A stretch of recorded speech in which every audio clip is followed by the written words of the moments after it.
Assalamualaikum warahmatullahi wabarakatuh. Apa kabar sahabat beriman? Selamat datang di Magenta Islam. Salat merupakan ibadah yang menjadi pembeda antara umat Islam dan kafir, sehingga wajib hukumnya bagi setiap umat muslim melaksanakan salat 5 waktu setiap harinya. Kewajiban ini perlu dilaksanakan dengan kondisi khusyuk, yakni dengan sepenuhnya menghadirkan hati dan pikiran kepada Allah Subhanahu wa Ta'ala. Tetapi ternyata masih banyak umat muslim yang belum mampu salat secara khusyuk, sehingga ibadah yang dilakukannya pun terasa hampa dan tak berarti. Na'udzubillah. Lantas apa sajakah hal-hal yang menyebabkan sulitnya salat secara khusyuk? Simak video ini hingga akhir ya, agar pemahaman kalian utuh dan tidak tersesat. Inilah sepele tapi fatal. Ini alasan mengapa kau sulit khusyuk ketika salat, versi dari Magenta Islam.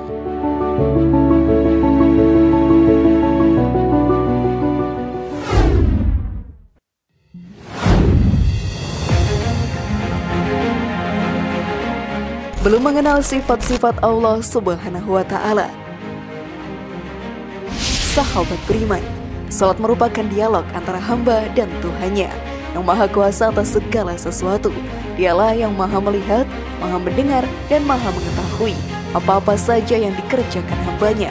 Tanpa mengenal sifat-sifat tersebut, sulit rasanya bagi seseorang untuk bisa salat secara khusyuk. Lantas bagaimana seseorang menghadirkan seluruh pikiran dan hatinya dalam salat jika ia tidak merasa sedang diawasi Allah Ta'ala? Sadarkah sang hamba bahwa ketika salat Allah Ta'ala sedang bersamanya, sedang melihat dan mendengar setiap bacaannya, dan mengetahui apa yang ada dalam hatinya? Masya Allah. Oleh sebab itu, perlu disadari terlebih dahulu bahwasanya saat salat, Allah Subhanahu wa Ta'ala sedang menatap kita. Allah mendengar setiap bacaan salat yang kita lantunkan dan maha mengetahui apa yang ada dalam hati kita saat kita sedang rukuk atau bersujud. Firman Allah Subhanahu wa Ta'ala dalam Quran surat Al-Taghabun ayat 4, Dia mengetahui apa yang di langit dan di bumi, dan mengetahui apa yang kamu rahasiakan dan apa yang kamu nyatakan. Dan Allah maha mengetahui segala isi hati. Namun sebelum video semakin berlanjut, klik dulu tombol loncengnya supaya kita tetap bertebar syiar melalui channel ini. Mari berbagi pengetahuan dan ilmu yang bermanfaat. Amin ya rabbal alamin.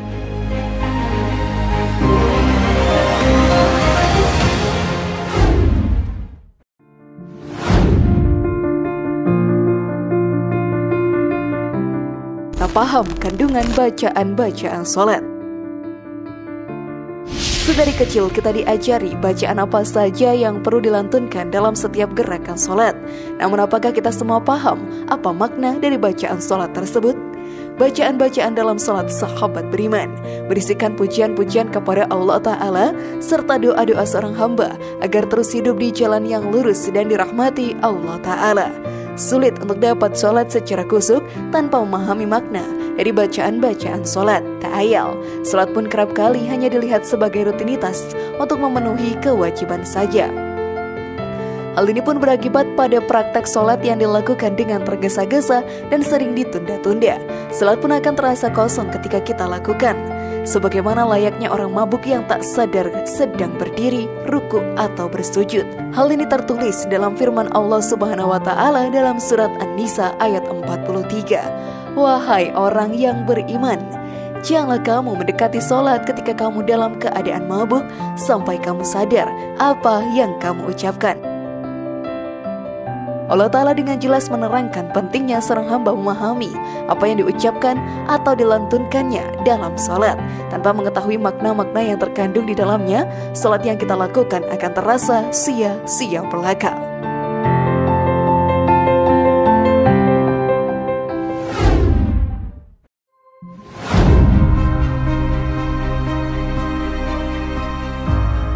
Terlalu cinta akan dunia. Saat pikiran seseorang terpaku dengan urusan duniawi seperti mencari uang, mengejar target bisnis, urusan keluarga, berangan-angan semu, dan lain sebagainya, maka di saat itulah kita lupa bahwa sebetulnya salat merupakan proses berkomunikasi dengan Allah Ta'ala. Bahkan tatkala kita membaca surat Al-Fatihah, sesungguhnya Allah Ta'ala langsung menjawab doa-doa kita. Hal ini sebagaimana tertera dalam salah satu hadis qudsi, hadis riwayat Muslim yang berbunyi dari Abu Hurairah, Rasulullah bersabda, barang siapa membaca surat Al-Fatihah, setiap ayat yang dibaca itu langsung dijawab oleh Allah.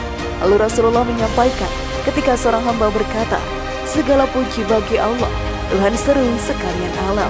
Allah menjawab, hambaku telah memujiku. Seorang hamba berkata, yang maha pengasih lagi maha penyayang. Allah menjawab, hambaku memujiku. Seorang hamba berkata, raja di hari pengadilan. Allah menjawab, hambaku mengagungkan diriku. Hambaku berserah diri kepadaku. Seorang hamba berkata, hanya engkaulah yang kami sembah dan hanya kepadamu kami mohon pertolongan. Allah menjawab, inilah pertengahan antara aku dan hambaku, dan bagi hambaku apa yang dia minta aku berikan. Seorang hamba berkata, tunjukilah kami jalan yang lurus, jalan yang telah engkau anugerahkan kepada mereka, bukan mereka yang kena murka, dan bukan mereka yang sesat. Allah menjawab, ini milik hambaku, dan bagi hambaku apa yang dia minta aku berikan. Beragam urusan duniawi yang dimaksud juga seringkali membuat kita lupa akan bacaan sholat, dan bahkan lupa jumlah rakaat yang sudah dilakukan. Untuk itu sahabat beriman, sholat hendaknya dijadikan pula sebagai pelepas penat duniawi dengan berkomunikasi dengan Allah Ta'ala.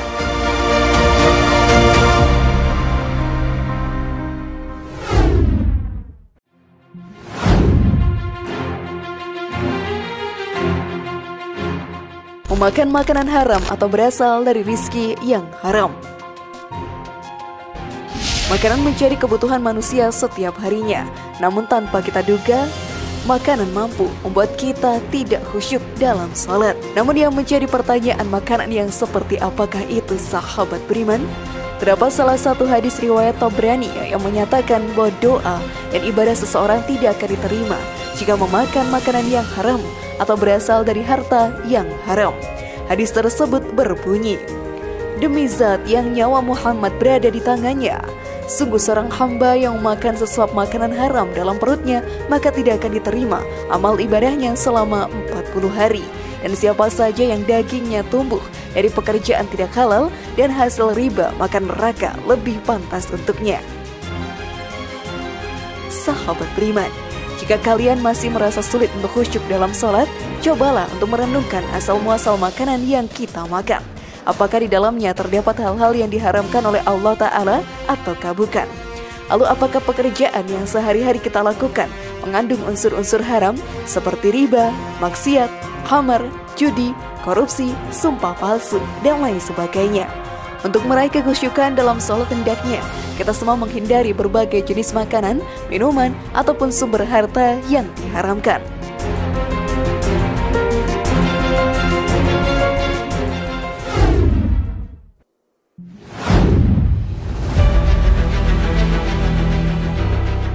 Merasa tinggi hati. Hal terakhir yang menjadi penyebab sholat tidak khusyuk adalah merasa tinggi atau sombong di hadapan makhluk Allah Ta'ala. Hal ini bisa dilihat dari perilaku senang menggunjing dan menjelek-jelekan orang lain, serta menganggap bahwa dirinya paling suci di antara umat yang lain. Sebagai contoh, orang yang merasa tinggi hati akan selalu menganggap dirinya yang paling pantas memimpin sholat di waktu berjamaah, atau menganggap orang lain yang berdiri di hadapannya tidak layak untuk mengumandangkan azan. Sehingga ketika sholat pun pikiran orang tersebut akan selalu terfokus pada betapa suci dan betapa tinggi kedudukannya di hadapan orang lain. Dalam kitab Ihya Ulumuddin karangan Imam Al-Ghazali disebutkan bahwa sifat tinggi hati atau sombong adalah sifat menganggap remeh orang lain dan menilai dirinya lebih mulia. Hal ini amat dilaknat oleh Allah Ta'ala, sebab pada hakikatnya segala kebesaran, keagungan, dan kemuliaan adalah miliknya. Allah Subhanahu wa Ta'ala pun menegaskan hal ini berkali-kali pada Al-Quran. Di antaranya lewat Quran surat Al-Isra ayat 37. Dan janganlah kau berjalan di bumi ini dengan sombong, karena sesungguhnya engkau tidak akan dapat menembus bumi dan tidak akan mampu menjulang setinggi gunung. Untuk itu hendaknya kita semua menghindari sifat tinggi hati demi tercapainya kekhusyukan dalam sholat.